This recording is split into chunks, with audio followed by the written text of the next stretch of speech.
চাকরিহারাদের মাসিক ভাতা দেওয়া হবে 25,000 টাকা। হ্যাঁ, মুখ্যমন্ত্রীর নয়া নির্দেশ আসলো নবান্ন থেকে। আজকে ভিডিওটির মধ্যে দিয়ে এই নির্দেশ সম্পর্কে ডিটেলস বিষয়গুলো আপনাদের জানানোর চেষ্টা করব। ভিডিওটিকে স্কিপ না করে প্রথম থেকে শেষ পর্যন্ত মনোযোগ সহকারে দেখতে থাকুন। চ্যানেলে প্রথমবার হলে সাবস্ক্রাইব করে পাশের বেল আইকনটিকে বাজিয়ে রাখুন এরকমই গুরুত্বপূর্ণ হেল্পফুল আপডেটগুলো সবার প্রথমে দেখবার জন্য।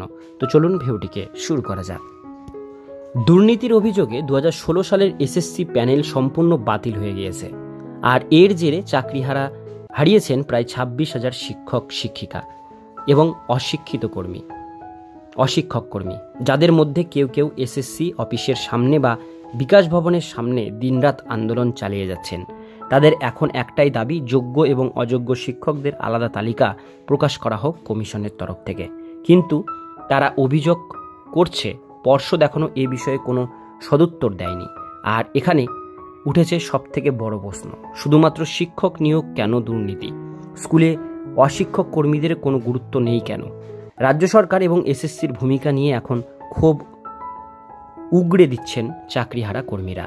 মুখ্যমন্ত্রীর বড় ঘোষণা, তবে এখন থেকে চাকরিহারা শিক্ষকদের স্বস্তি দিতে সাময়িকভাবে মুখ্যমন্ত্রী মমতা বন্দ্যোপাধ্যায় গুরুত্বপূর্ণ এক ঘোষণা করে বসেন। নবান্নের এক বৈঠকে তিনি জানিয়ে দেন, যতদিন না চূড়ান্ত আইন নিষ্পত্তি হচ্ছে ততদিন চাকরিহারা অশিক্ষক কর্মীদের মাসিক ভাতা দেওয়া হবে। হ্যাঁ, একদম ঠিকই পড়েছেন। মুখ্যমন্ত্রী যেমনটা ঘোষণা করেছে, গ্রুপ সি চাকরিহারাদের কর্মীদের প্রতি মাসে 25,000 টাকা ভাতা পাবেন এবং গ্রুপ ডি চাকরিহারা কর্মীরা প্রতি মাসে 20,000 টাকা করে ভাতা পাবেন। আর এই অর্থ প্রদান করা হবে রাজ্য সরকারের সোশ্যাল সিকিউরিটি স্কিমের আওতায়।